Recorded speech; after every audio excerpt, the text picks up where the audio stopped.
MS is serious, but I do not think everything around MS has to sound serious all the time, because honestly, if I could not laugh a little, some days would be much harder for me to carry. And I want to be very clear. Humor does not make MS less real. It does not remove fatigue. It does not fix brain fog. And it does not repair the nervous system. And it does not make difficult days disappear. But sometimes a little humor lets a little pressure out of the system. And that matters a lot. Because living with MS can be heavy. Not always dramatic, not always visible, but heavy in small, consistent ways. For example, the tired mornings, the weird symptoms, the brain fog, the planning, the limits, the things you have to explain again and again and again.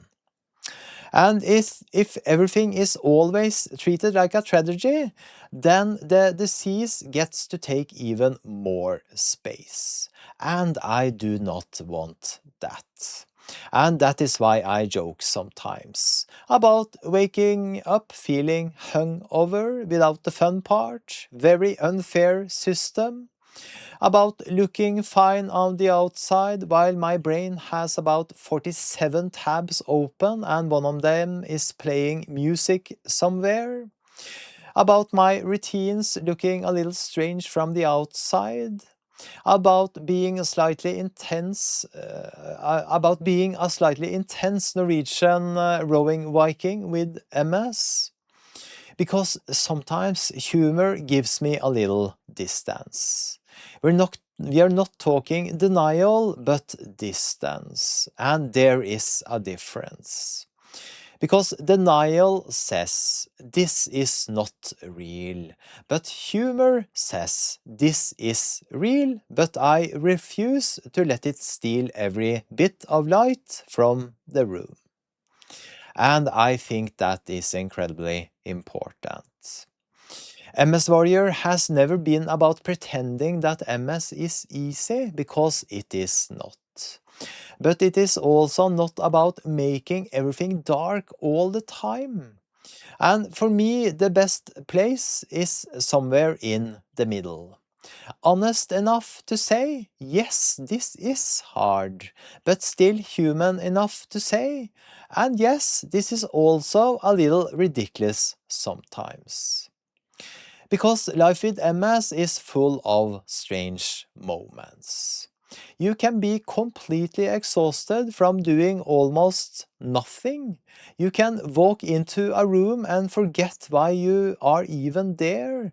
You can need a recovery plan after a normal conversation. You can look calm while the inside of your head feels like a badly organized browser window. And sometimes laughing at that does not make it smaller, it makes it more survivable. I think humor can be a kind of support. Not the loud kind, not the fake positive kind, not the everything happens for a reason kind, just a small release valve. A way to breathe, a way to stay human, a way to say, this is heavy, but I am still here.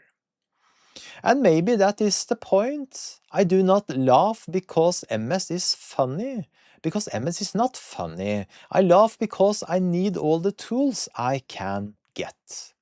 Structure is one tool, movement is one tool, rest is one tool, music is one tool, and yes, humor is one tool too. So no, humor does not fix MS, but sometimes it helps me carry it. And with a disease that already takes enough energy, I will take every bit of lightness I can get.